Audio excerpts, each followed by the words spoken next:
안녕하세요. 글로벌소프트의 이완주입니다. 지금부터는 파워웹의 자동 레이아웃 컨트롤러를 이용해 반응형 웹을 만드는 방법을 설명드리도록 하겠습니다. 파워웹의 설계 단계는 개념 설계와 구조 설계로 나눠져 있습니다. 이번 학습에는 화면 스케치를 위한 기본 기능을 익히는 시간이라고 생각하시면 됩니다. 관련 자료는 동영상 아래 더보기의 링크를 참고하시면 됩니다. 반응형 웹의 디자인으로 두 가지 예제로 나누어 설명드릴까 합니다. 이번 학습에는 좌측에 있는 MS 자료를 기반으로 설명드리는 부분이고요. 다음 시간에는 실제 제가 만든 조직도 레이아웃을 기반으로 만드는 시간을 설명드릴까 합니다. 오늘 만드는 자료는 바로 이 자료를 기반으로 해서 한번 쭉 따라 해보는 시간을 가져갈 건데요. MS 자료에 되게 자세히 나와 있지만 처음 보시는 분들은 자료를 따라하는 것도 어려울 수 있습니다. 그래서 저는 이 자료를 기반으로 쭉 같이 한번 만들어 보는 시간을 가져볼까 합니다. 결과 화면을 좀 먼저 보여드리면 이런 거죠. 실제 제가 만든 결과 화면인데 이게 이제 결과 화면이 오늘 만든 화면의 결과입니다. 그래서 이거를 같이 만들어 볼까 하고요. 제일 먼저 파워웹을 시작한 다음에 새 웹을 만든 다음에 파워웹 실행해서 만드는 것부터 아예 처음부터 보여드릴게요. 파워웹에서 앱에 만들기로 갈게요. 만들기에서 비넷, 그 다음에 만들기 태블릿부터 해서 이번에는 테스트 1이다. 테스트 1이라고 하는 레이아웃 테스트라고 해요. 레이아웃 테스트라고 할게요. 그래서 태블릿으로 하나 만들고요. 만들어지면 제일 먼저 해야 되는 부분이 설정에 가서 표시에 가서 영역 안에 맞추기에 대한 부분을 설정을 해제하셔야 됩니다. 이 부분이 나와 있는 자료가 바로 여기에 나와 있는 겁니다. 두 번째, 설정을 해제했다면 다양한 레이아웃에 대한 부분도 이미 제공하고 있습니다. 제가 이제 해제했으니까 여기서 제가 새 화면을 만들면 여기서 다양한 레이아웃을 이미 제공하고 있고요. 시나리오별로 마찬가지로 레이아웃도 제공하고 있습니다. 필요하시면 이제 해당되는 레이아웃을 가져서 쓰면 되는데 오늘은 이 자료에 있는 대로 그냥 하나씩 만들어서 화면 분할도 해보고 사이드바도 만들고 이런 걸 한번 해보도록 하겠습니다. 그래서 컨테이너에 대한 작업이라고 하는데 우리가 흔히 이제 컨테이너가 두 가지 타입이 있어요. 자동 레이아웃을 잡아주는 컨테이너랑 일반 컨테이너가 있습니다. 그래서 여기 레이아웃에 삽입해서 레이아웃에 가보면 이걸 이제 세로 방향 컨테이너, 그 다음에 이게 가로 방향 컨테이너, 세로 방향 컨테이너라고 하는데 이런 이제 자동으로 레이아웃을 잡아주는 컨테이너가 있는가 하면 밑에 일반 컨테이너가 있습니다. 이거 일반 컨테이너는 제가 X나 Y 좌표를 모두 다 잡아줘야만 하는 그런 방식이고요. 오늘은 이제 특히 세로 방향 컨테이너랑 가로 방향 컨테이너를 기반으로 만드는 시간을 가져볼까 합니다. 제일 먼저 하는 건 여기 나와 있죠. 하나의 제일 먼저 스크린 1에 컨테이너 1을 만들고 그 밑에 두 개의 컨테이너를 만들어라. 그래서 가로 방향 컨테이너 하나 만들고 그 다음에 세로 방향 컨테이너 두 개를 만드는 방법입니다. 그럼 제일 먼저 해야 될 부분은 삽입에 가서 레이아웃에 가서 가로 컨테이너가 있고 세로 컨테이너가 있죠. 아까 우리 이제 처음 그대로 하자면 가로 방향 컨테이너가 있고요. 그 다음에 세로 방향 컨테이너가 있습니다. 똑같이 한번 만들어 볼까요? 그래서 가로 방향 컨테이너를 먼저 하나 추가하고요. 그러면 여기 들어갔죠. 그리고 그 밑에, 즉, 요 컨테이너 밑에입니다. 밑에 세로 방향 컨테이너를 또 넣어야 되죠. 세로 컨테이너를 하나 추가했고요. 그러면 여기 들어갔죠. 그 다음에 여기도 추가하면 다시 요 밑으로 들어가요. 그래서 얘 위에 거를 찍고 레이아웃을 컨트롤 다시 추가해야 됩니다. 지금 우리가 보죠. 그러면 하나의 컨테이너 안에 만들어졌는데 좀 크기가 좀 다르죠. 그래서 이제 레이아웃을 좀 잡아볼게요. 이 컨테이너 1의 크기, 지금 이 컨테이너 1의 사이즈를 보니까 어떻게 되어 있냐면 X0, Y0의 부모의 위스와 부모의 높이로 하라고 되어 있죠. 그래서 이게 무슨 얘기냐면 이 컨테이너 1의 사이즈입니다.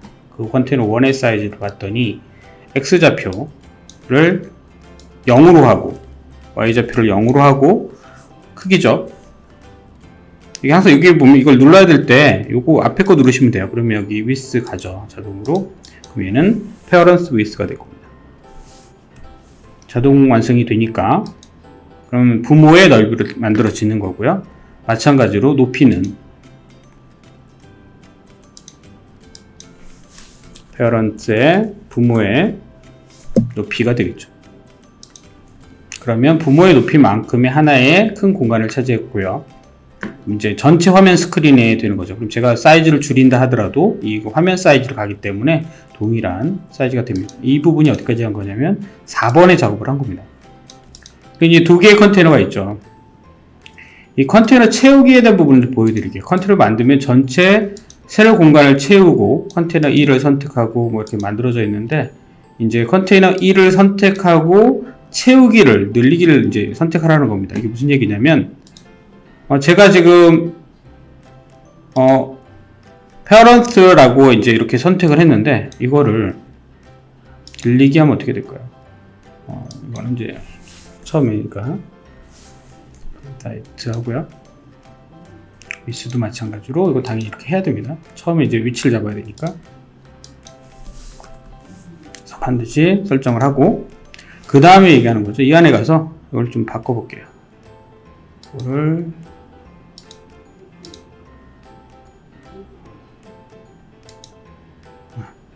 이겁니다. 컨테이너에 맞춤에 대한 부분인데 이거 늘리기에 대한 부분이 늘어지면 이 전체를 채우는 나오는 거죠. 늘려놔라 라는 거고요. 그 다음에 나와 있는 건 뭐냐면 컨테이너 필 포지션에 대한 부분인데 이게 무슨 얘기냐, 지금 이걸 보면 부분 채우기라고 되어 있죠. 1대 2분의 1, 그러니까 뭐냐면 반이에요. 이 화면의 반인데 나는 이거를 좀 조정하고 싶은 겁니다. 그럼 어떻게 하고 싶냐면 4분의 1을 차지하고 얘를 3을 차지하고 싶으면 이쪽 화면을 클릭을 한 다음에 여기에서 너비 부분 채우기 가보면 여기 바뀌죠. 얘를 3으로 바꿔볼게요. 그럼 어떻게 되냐면 4분의 3이 되죠. 그러니까 4분의 3의 영역을 차지하고 4분의 1의 영역을 차지하는 겁니다. 제가 여기를 고정으로 값을 넣게 되면 그냥 얘는 1대1이 되겠죠. 그러나 어떤 비율로서도 값을 넣을 수 있다 라는 겁니다. 비율에 대한 이 옵션을 되게 많이 쓰니까 이 옵션은 꼭 아셔야 됩니다. 그 옵션에 대한 부분을 얘기하고 있고요. 이번에 컨테이너 2에 대해서 컨테이너 2에 대해서 RGB 그 배경 색깔을 얘기하는 거예요. 배경 색깔을 이 색깔로 바꿔라 라고 하는 건데 그 색깔은 어떤 거냐면 얘를 클릭을 하시고 밑에 보시면 여기 색 있죠. 색을 누르면 이게 필로 보여요. 그래서 여기 RGB를 넣어도 되고 아니면 여기 색깔을 클릭을 해서 이 색깔을 클릭을 하시면 됩니다. 그러면 지금처럼 색깔이 들어가는 걸 알 수 있죠. 그러면 자료에 나와 있는 이 색깔대로 그대로 들어갈 거예요. 이번에 버튼을 이제 추가해 볼게요. 버튼을 여기다가 추가합니다. 삽입해서 버튼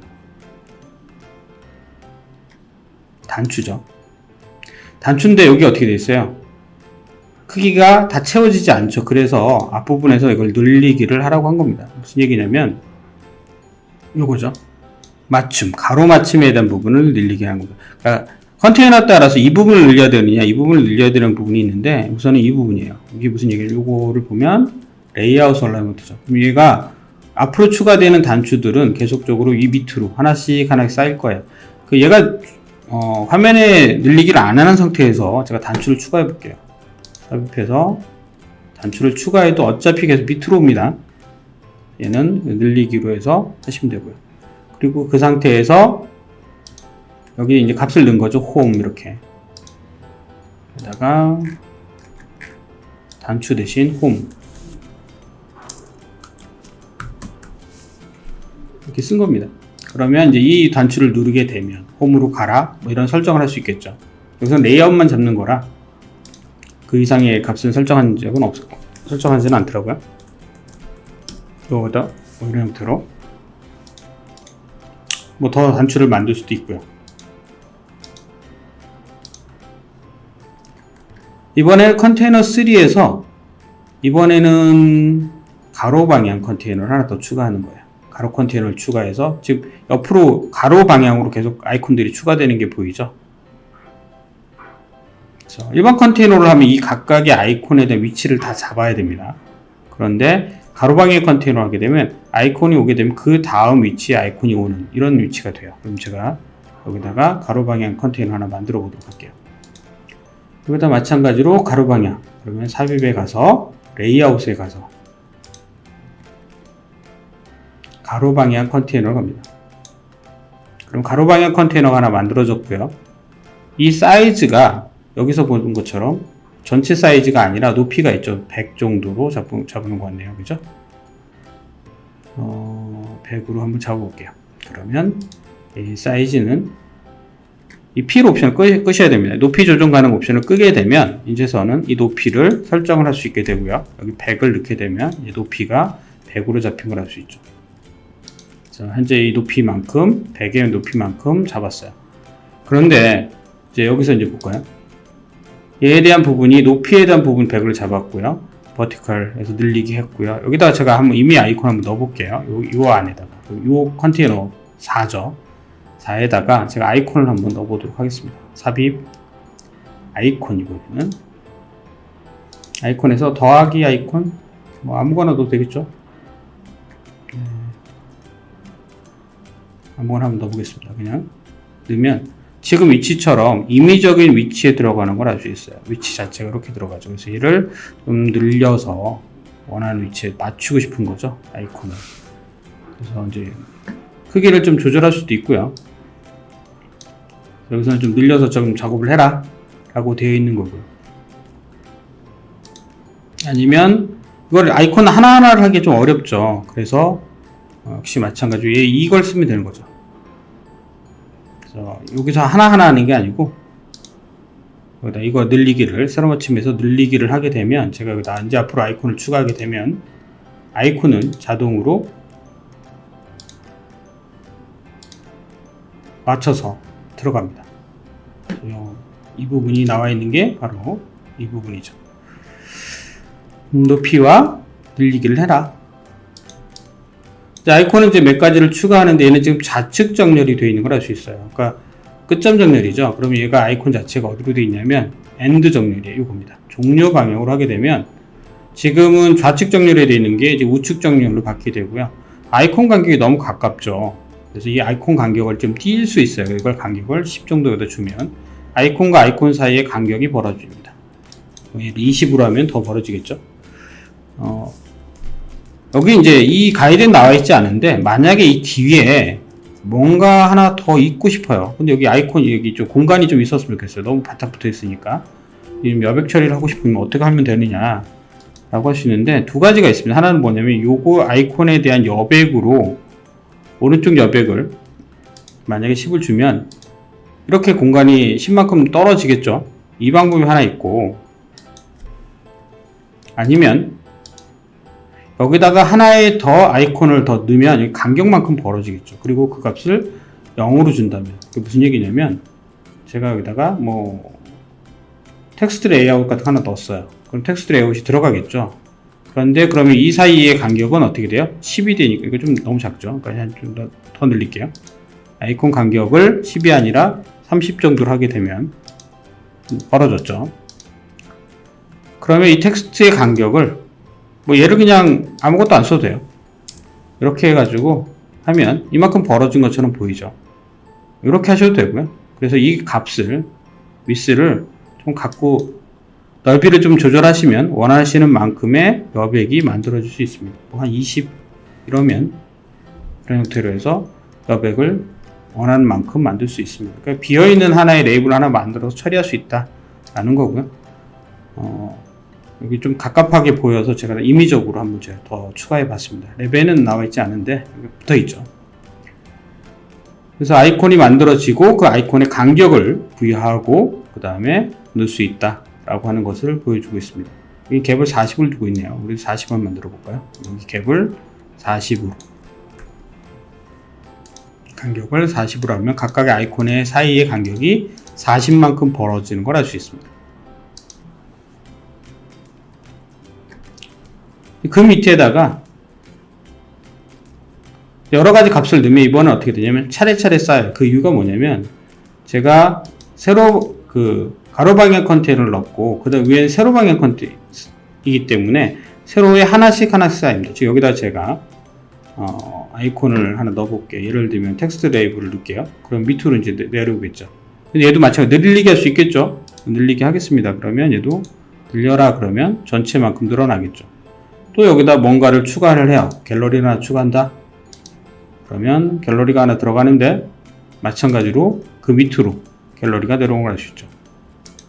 그러면 그 밑에다 뭔가를 또 하나 더 추가한다 라고 해볼게요. 추가를 해서 이번에는 텍스트 입력을 받는 창을 하나 넣어놔요. 그럼 밑으로 내려갔죠. 그럼 여기에 뭐가 되겠냐면 줄이 생기는데 기본적으로 얘를 실행을 했을 때 보이죠? 예. 근데 밑에 부분이 좀 그죠? 이렇게 해서 만들 수 있습니다. 요 실습이 사실은 되게 어렵지 않은 실습인데 제가 지금 뭔가를 만드는 데 있어서 그냥 버튼 몇 개만으로도 쉽게 레이아웃을 잡는 걸 알 수 있습니다. 나머지는 한번 이제 매뉴얼에 나와 있는 거 좀 볼게요. 지금 아이콘 만들고 몇 가지 값을 넣고 끝난 겁니다. 근데 여기서 단점이 하나 있습니다. 어떤 거냐면 아이콘 위에 아이콘을 좀 겹치고 싶어요 라고 할 수 있어요. 그러니까 제가 이런 거죠. 텍스트 레이블을 입력창을 하나 만드는데 이 뒤에 여기 돋보기가 여기 같이 썼으면 좋겠어요. 무슨 얘기냐면 여기 텍스트 입력을 받는 창이잖아요. 근데 여기다가 검색인 거죠. 여기 돋보기 같은 게 하나 있어서 같이 만들고 싶은데 얘는 실제 그게 불가능하죠. 삽입해서 아이콘을 검색 아이콘을 만약에 넣는다라고 가정을 했을 때 이렇게 넣으면 돼요. 근데 이게 이제 이쪽에 있는 게 아니기 때문에 이 스크린 밖에 있는 거죠. 그러면 이제 나중에 문제가 됩니다. 그래서 어떻게 되냐면 요 안에서 즉 요 컨테이너 안에서 얘를 넣어야 되니까 컨테이너 안에서 넣게 되면 아이콘이 이 안에 붙는데 이 뒤에 붙죠. 간격만큼 떨어져서. 그래서 저는 요거 안에다가 좀 집어넣고 싶은데 어떻게 하면 되느냐 이럴 때는 조금 고민을 좀 하셔야 돼요. 이거는 이제 제가 다음 시간에 만드는 방법을 보여드리도록 하겠습니다. 지금까지는 MS 반응형 웹사이트 자료를 가지고 만드는 방법을 좀 보여드렸어요. 어렵진 않죠. 이게 실제 플레이를 하게 되면 이렇게 됩니다. 이거를 화면을 줄였을 때 늘리거나 줄이면 여기 따라다니는 걸 알 수 있어요. 그죠? 위치가 바뀌죠. 그래서 기본적으로 설계 단계가 있고 그 다음에 캠퍼스 빌드하는 거 보여드렸습니다. 다음 시간에는 제 레이아웃 가지고 직접 한번 만들어 보는 시간을 좀 더 복잡하겠죠. 직접 만들어 보는 시간을 가져서 여러분들도 여러분만의 레이아웃을 만들 수 있는 도움이 될 수 있는 시간을 좀 가져볼까 합니다. 지금까지 글로벌 소프트의 이완주였습니다. 수고하셨습니다.